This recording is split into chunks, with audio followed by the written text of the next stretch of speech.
Tokoh utama dalam film ini bernama Mai yang tinggal dengan kedua orang tuanya. Saat ini dia pindah ke desa karena pekerjaan orang tuanya. Mai akan menjalani kehidupan barunya di desa dan sering membuat video vlog dari HP-nya.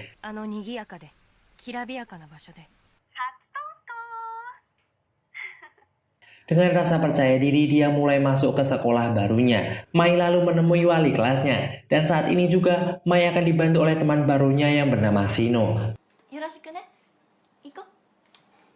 Saat mereka berjalan di lorong kelas, Mai juga melakukan vlog singkat.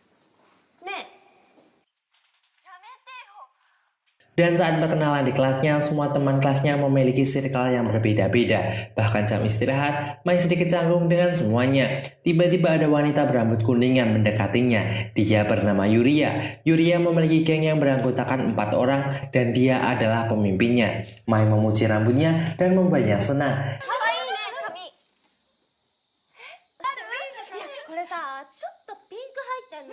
Tiba-tiba Shino sesak nafas dan mengkagetkan mereka semua. Dan tanpa diduga, ternyata dia bilang pada semuanya kalau dahulu saat SMP dia dibully oleh Mai dan teman-temannya. Sontak dari perkataan Shino, semua yang ada di kelasnya jadi membenci Mai. Saat Shino keluar kelas, Mai mengejarnya. Ternyata Shino adalah teman SMP-nya dan dahulu yang membulinya adalah teman-temannya Mai. Mai tidak pernah sekalipun membulinya. Tetapi dia hanya melihatnya dan tidak menghentikannya. Dan saat ini Shino akan balas dendam, ingin membuat Mai merasakan apa yang Shino alami dahulu. Bahkan Shino berpura-pura telah dipukul perutnya oleh Mai.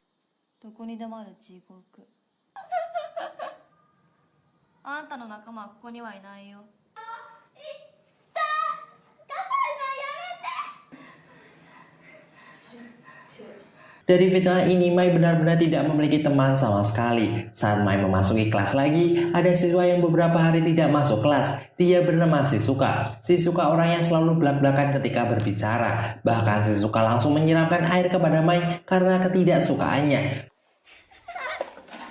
Mai diam saja dan segera pergi. Tetapi Shizuka mengejarnya, dan saat sampai di pintu, tanpa sengaja Mai menutup pintu itu dan membuat tangannya Shizuka terjepit.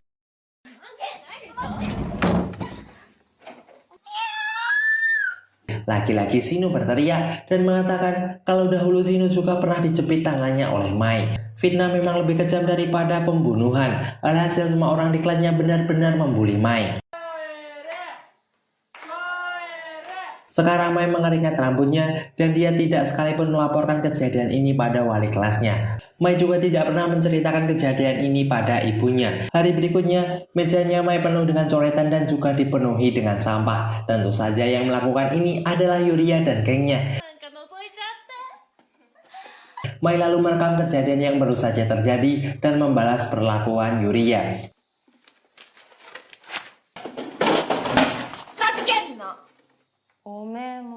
Semua orang kaget melihat Mai berani melawan Yuria. Saat jam istirahat, Shino melihat Mai meletakkan HP-nya di tasnya. Dan ternyata Shino mengambil HP-nya dan melakukan rencana buruk. Video vlognya yang tidak suka terhadap lingkungan di desa telah menyebar dan membuat dia semakin dibenci semua teman-temannya. Dan yang bertanggung jawab dengan kejadian ini adalah Shino yang tertawa di balik fitnahnya. Ketika Mai menyendiri saat jam istirahat, Shino mendatanginya dan mengatakan kesenangannya melihat Mai tersiksa. Shino ingin membuat Mai lebih menderita lagi.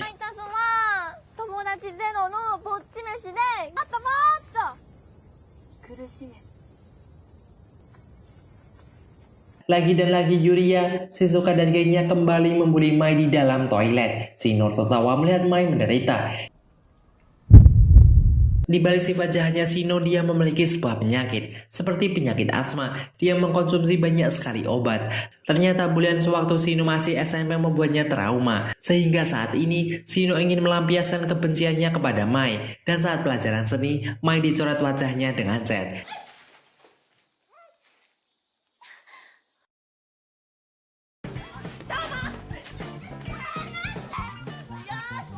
Dan bangsatnya, wali kelasnya melihat perlakuan itu dan hanya membiarkannya. Sewaktu Mai membersihkan wajahnya di toilet, Shino kembali menemuinya. Shino seperti orang yang memiliki gangguan mental.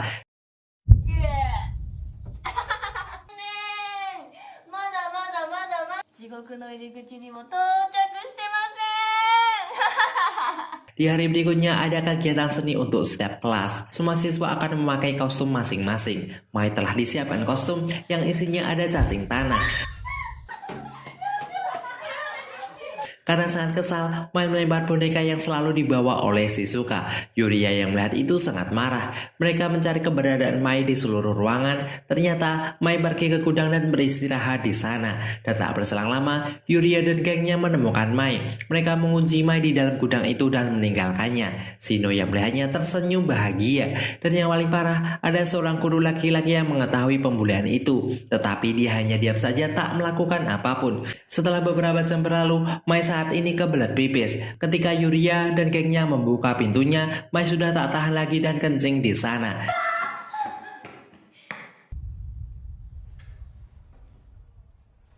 Chiho yang juga bersama dengan mereka meminta untuk menghentikan bulian ini. Mai yang sangat kesal berdiri dan melepaskan celana dalamnya. Dia melemparkannya ke tembok. Mungkin karena ketakutan, Yuria dan gengnya langsung pergi.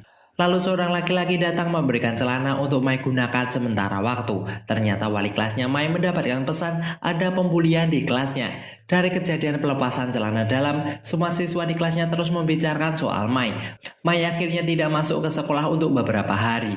Dia pergi ke kota untuk menemui teman-temannya. Mai menghabiskan waktu bersenang-senang dengan mereka. Dan di jam malam, obrolan Mai dan teman-temannya semakin berat. Dan intinya, Mai diberikan semangat untuk menyelesaikan apapun masalahnya. Setelah Mai pulang ke rumah, dia mewarnai rambutnya dan membuat tampilannya berubah total. Pandangan semua orang di kelasnya tertuju pada Mai. Lalu Yuria menghampirinya. Ternyata saat ini Mai bilang kepada Yuria kalau gaya rambutnya sama sekali tidak cocok. その髪型めっちゃダサいから。 Saat jam istirahat, wali kelasnya menemui Yuria dan memberitahukan ada pesan kalau di kelasnya ada pembulian. Yuria mengumpulkan semua teman sekelasnya dan mencari tahu siapa pelakunya. Sebenarnya pelakunya adalah Chiho, tetapi Mai bilang kalau dirinya lah yang melaporkannya. Yuria lalu mengambil tinta dan menuangkannya kepada Mai. Sepulang sekolah, Chiho menemui Mai dan mengucapkan terima kasih telah menyelamatkan dirinya dari kejadian tadi siang. Di hari berikutnya, Mai meminjam HP-nya. Yung! Yung! Loro, Yung! Loro, Mang! Yung! Loro!